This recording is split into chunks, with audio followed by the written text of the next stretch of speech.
আজকে মুরগির বয়স হলো 15 দিন, পুরো ক্লিয়ার হলো। তো 15 দিনে আজকে মারলাম কুরকা।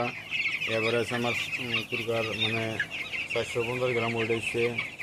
তো যদি ওয়েট কম আহে বা বেশি আহে আপনারা অল্প কমেন্ট করে জানাই দিবেন।